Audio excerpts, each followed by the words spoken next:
Chapter 17. The Happy Prince. High above the city, on a tall column, stood the statue of Happy Prince.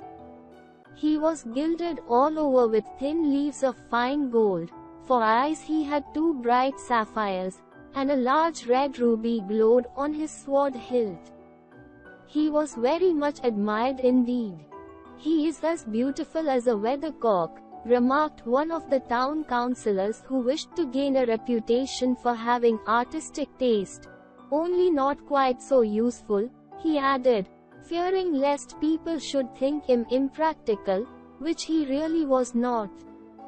One night, there flew over the city a little swallow. His friends had gone away to Egypt 6 weeks before. Then, he saw the statue on the tall column. "I will put up there," he cried. "It is a fine position with plenty of fresh air." So, he alighted just between the feet of the Happy Prince. "I have a golden bedroom," he said softly to himself as he looked round and he prepared to go to sleep. But just as he was putting his head under his wing, a large drop of water fell on him. "What a curious thing!" he cried. "There is not a single cloud in the sky. The stars are quite clear and bright, and yet it is raining. The climate in the north of Europe is really dreadful." Then, another drop fell. "What is the use of a statue if it cannot keep the rain off?" he said. "I must look for a good chimney pot," and he determined to fly away. But, before he had opened his wings, a third drop fell. He looked up and saw, What did he see? The eyes of the Happy Prince were filled with tears, and tears were running down his golden cheeks. His face was so beautiful in the moonlight that the little swallow was filled with pity. "Who are you?" he said. "I am the Happy Prince." "Why are you weeping then?" asked the swallow. "You have quite drenched me." "When I was alive and had a human heart," answered the statue, "I did not know what tears were, for I lived in the palace of Sans Souci where sorrow is not allowed to enter. In the daytime, I played with my companions in the garden, and in the evening I led the dance in the great hall. Round the garden ran a very lofty wall, but I never cared to ask what lay beyond it. Everything pleasure be happiness. So, I lived, and so I died. And now that I am dead, they have set me up here so high that I can see all the ugliness and all the misery of my city. And though my heart is made of lead, yet I cannot choose but weep." "What, is he not solid gold?" said the swallow to himself. He was too polite to make any personal remarks out loud. "Far away," continued the statue on a low musical voice, "far away in a little street there is a poor house. One of the windows is open, and through it I can see a woman seated at a table. Her face is thin and worn, and she has coarse, red hands, all pricked by the needle, for she is a tailor. She is embroidering passion flowers on a satin gown for the loveliest of the queen. Her son is lying ill. He has a fever, and is asking for oranges. His mother has nothing to give him but river water, so he is crying. Swallow, swallow, little swallow, will you not bring her the ruby out of my sword hilt?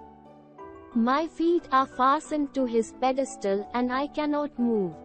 I am waited for in Egypt," said the swallow. "My friends are flying up and down the Nile, and talking to the large lotus flowers. Soon they will go to sleep in the tomb of the great king. The king is there himself in his painted coffin. He is wrapped in yellow linen, and embalmed with spices. Round his neck is a chain of pale jade, and his hands are like withered leaves." "Swallow, swallow, little swallow," said the prince, "will you not stay with me for one night, and be my messenger? The boy is so thirsty. and the mother so sad.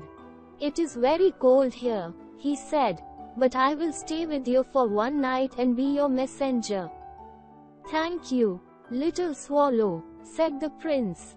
So, the swallow picked out the great ruby from the prince's sword and flew away with it in his beak over the roofs of the town. He passed over the river and saw the lanterns hanging to the masts of the ships. He passed over the ghetto and saw the old Jews bargaining with each other and weighing out money in copper scales. At last, he came to the poor house and looked in. The boy was tossing feverishly on his bed and the mother had fallen asleep. She was very tired. In the little swallow hopped and laid the great ruby on the table beside the woman's thimble. Then, he flew gently round the bed, fanning the boy's forehead with his wings. "How cool I feel," said the boy. "I must be getting better." And he sank into a delicious slumber. Then the swallow flew back to the happy prince and told him what he had done. "It is curious," he remarked, "but I feel quite warm now, although it is so cold." "That is because you have done a good action," said the prince. And the little swallow began to think and then he fell asleep. Thinking always made him sleepy. When day broke, he flew down to the river and had a bath. "Tonight I'll go to Egypt," said the swallow, and he was in high spirits at the prospects. He visited all the public monuments and sat a long time on top of the church steeple. Wherever he went the sparrows chirruped, and said to each other, "What a distinguished stranger," so he enjoyed himself very much. When the moon rose, he flew back to the happy prince. "Have you any commissions for Egypt?" he cried. "I am just starting." "Swallow, swallow, little swallow," said the prince, "will you not stay with me one night longer?" "I am waited for in Egypt," answered the swallow. "Tomorrow my friends will fly up to the second cataract. The river horse couches there among the bulrushes, and on a great granite throne sits the god Mammon. All night long, he watches the stars, and when the morning star shines, he utters one cry of joy, and then he is silent. At noon, the yellow lions come down to the water's edge for a drink. They have eyes like green beryl and their roar is louder than the roar of the cataract." "Swallow, swallow, little swallow," said the prince, "far away across the city I see a young man in a garret. He is leaning over a desk covered with papers and a tumbler by his side. There is a bunch of withered violets. His hair is brown and crisp, and his lips are red as a pomegranate, and he has large and dreamy eyes. He is trying to finish a play for the director of the theater, but he is too cold to write any more. There is no fire in the grate and hunger has made him faint. I will wait with you one night longer," said the swallow, who really had a good heart. "Shall I take him another ruby?" "Alas, I have no ruby now," said the prince. "My eyes are all that I have left. They are made of rare sapphires which were brought out of India 1,000 years ago. Pluck out one of them and take it to him. He will sell it to the jeweler and buy food and firewood and finish his play." "Dear prince," said the swallow, "I cannot do that," and he began to weep. "Swallow, swallow, little swallow," said the prince, "do as I command you." So, the swallow plucked out one of the prince's eyes and flew away to the student's garret. It was easy enough to get in, as there was a hole in the roof. Through this, he darted and came into the room. The young man had his head buried in his hands, so he did not hear the flutter of the bird's wings, and when he looked up found the beautiful sapphire lying on the withered violets. I am beginning to be appreciated, he cried. This is from some great admirer. Now, I can finish my play, and he looked quite happy. The next day, the swallow flew down to the harbor. He sat on the mast of a large vessel and watched the sailors hauling big chests out of the hold with ropes. Heave ahoy! They shouted as each chest came up. I am going to Egypt, cried the swallow, but nobody minded, and when the moon rose he flew back to the happy prince. I have come to bid you goodbye, he cried. Swallow, swallow, little swallow, said the prince, will you not stay with me one night longer? It is winter, answered the swallow, and the chill snow will soon be here.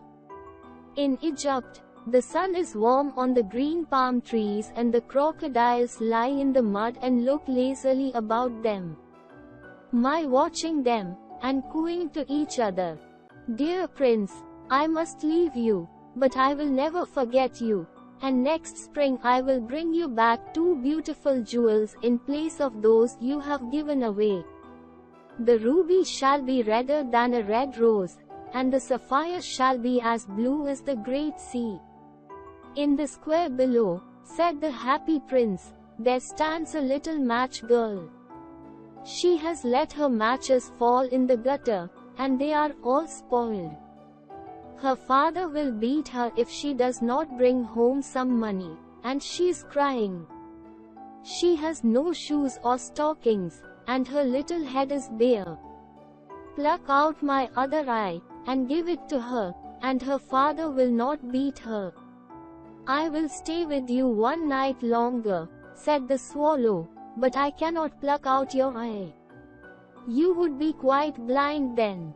Swallow, swallow, little swallow, said the prince, do as I command you.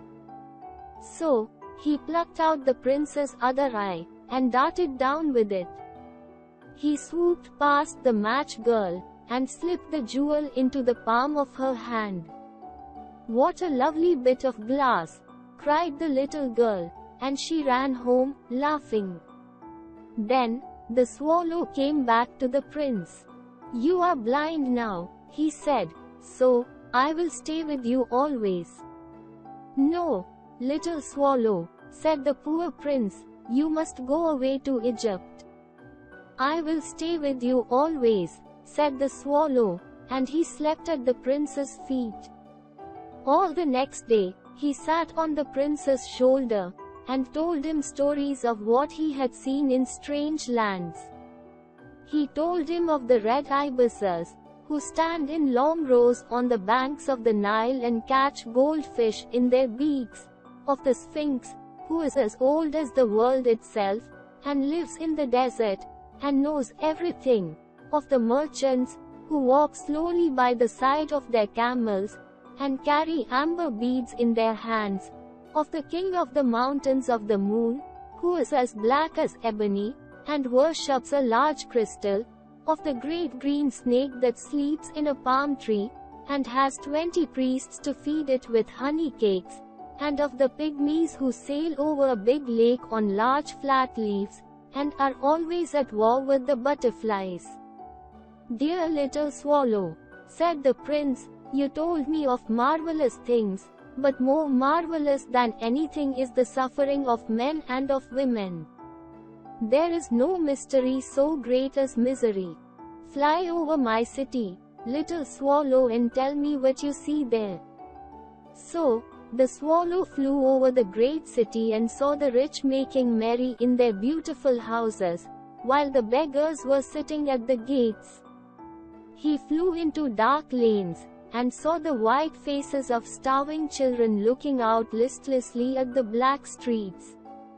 Under the archway of a bridge, 2 little boys were lying in one another's arms to try and keep themselves warm. How hungry we are, they said. You must not lie here, shouted the watchman, and they wandered out into the rain.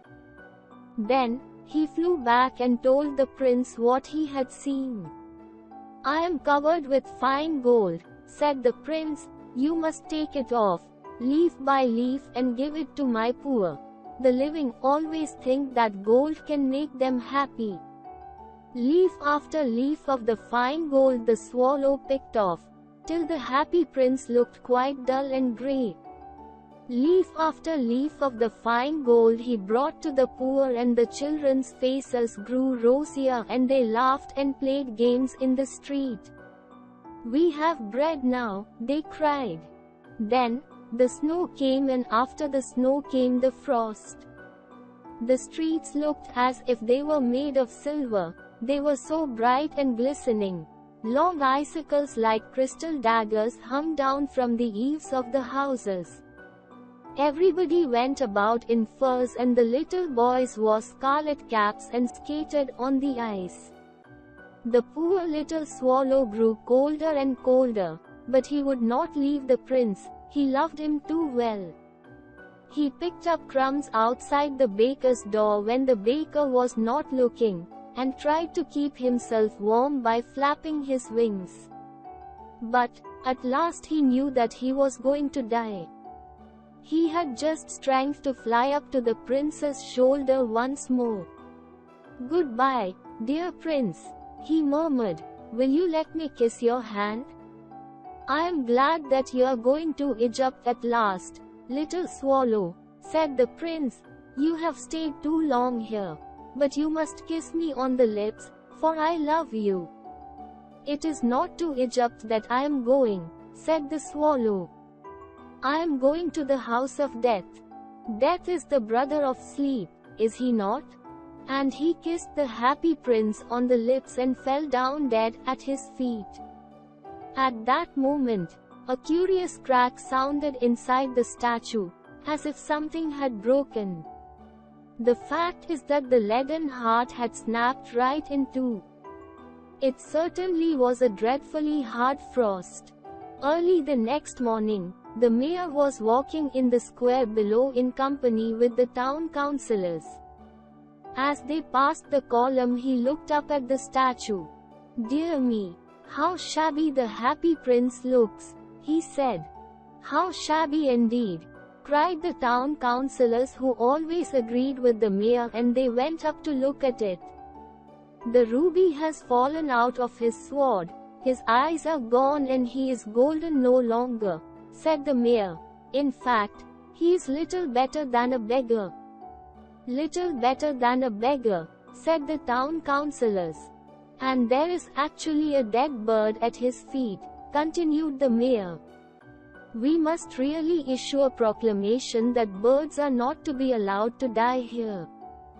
And the town clerk made a note of the suggestion. So, they pulled down the statue of the happy prince. "As he is no longer beautiful, he is no longer useful," said the art professor at the university. Then, they melted the statue in a furnace, and the mayor held a meeting of the corporation to decide what was to be done with the metal. "We must have another statue, of course," he said, "and it shall be a statue of myself." "Of myself," said each of the town councillors, and they quarreled. When I last heard of them, they were quarreling still. "What a strange thing," said the overseer of the workers at the foundry. "This broken lead heart will not melt in the furnace. We must throw it away." So, they threw it on a dust heap where the dead swallow was also lying. "Bring me the two most precious things in the city," said God to one of his angels, and the angel brought him the leaden heart and the dead bird. "You have rightly chosen," said God, "for in my garden of paradise this little bird shall sing forevermore, and in my city of gold happy prince shall praise me." Oscar Wilde. Glossary. Feverishly. Suffering from fever. Garret. A small room under the roof. Thimble. A small metal or plastic object that you wear on the end of finger to protect it while sewing. Steeple. A tall pointed tower on the roof of a church. Shabby. Dirty. Furnace. A very hot place to melt metals.